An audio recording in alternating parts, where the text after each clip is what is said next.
ओम शांति। आज 6 जून 2024 बाप दादा मधुबन।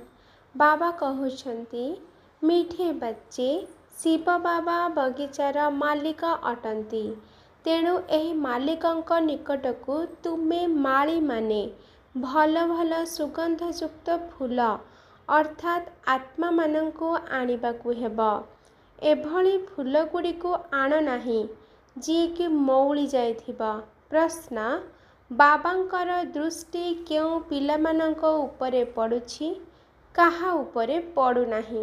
उत्तर, जेउ माने उत्तम सुगंध प्रदान करुथिबा फूल सबु अटंती बा अनेक कंटा गुड़िकू फूल करिबार सेवा करुछंती, सेमानंकु देखि बाबा खुशी होई थांती एवं सेही मानंक उपरे ही बाबांकर दृष्टि पड़ी थाए। किंतु जेउ मानंकर वृत्ति खराब, दृष्टि धोकाबाज, सेमानंक उपरे बाबांकर दृष्टि भी पड़ी न थाए। बाबा तो कहिबे पिला माने निजे फूल होई अनेकंको फूल कर, तेबे जाई तुमको बुद्धिमान माली कुहाजिबा। ओम शांति। धारणा पाई मुख्य सार। 1 नंबर, निजर उड़ीबार डेणा को मुक्त करिबा पाई परिश्रम करिबाकू हेबा। सर्प संबंधरू मुक्त होई बुद्धिमान माली हेबाकू पड़िबा। कंटा को फूल करिबार सेवा करिबाकू पड़िबा। 2 नंबर, निजे निजकू देखिबाकू हेबा जे मु केते सुगंधयुक्त फूल हेलिनी।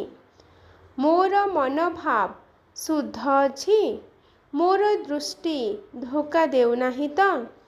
निजर चाली चलन हिसाब रखी दुर्बलता गुड़िकू बाहर करिदेबाकू हेबा।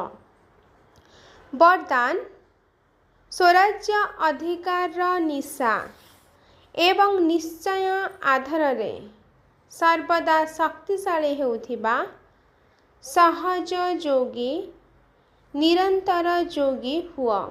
विस्तार, स्वराज्य अधिकारी र अर्थ हैला निजर प्रत्येक कर्मेंद्रिय उपरे शासन अर्थात शासन करुथिबा आत्मा। केबे संकल्प रे मध्य कर्मेंद्रिय गुड़िक धोखा न देउथिबे। जदि टिकिए भी देह अभिमान आसिला तेबे सहजरे क्रोध बा उत्तेजना आसीजिब।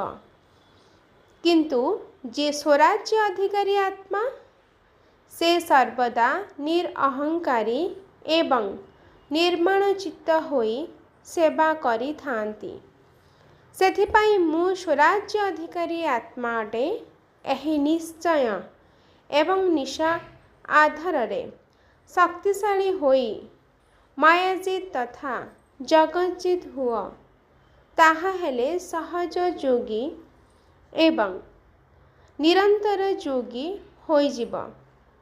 स्लोगान, जदि लाइट हाउस अर्थात बत्तीघर होई निजर मन बुद्धि द्वारा चतुर्दिगरे आलोक विच्छुरित करिबा सेवारे व्यस्त रहिब, तेबे कौनसी कथारे भय लागिब नाही।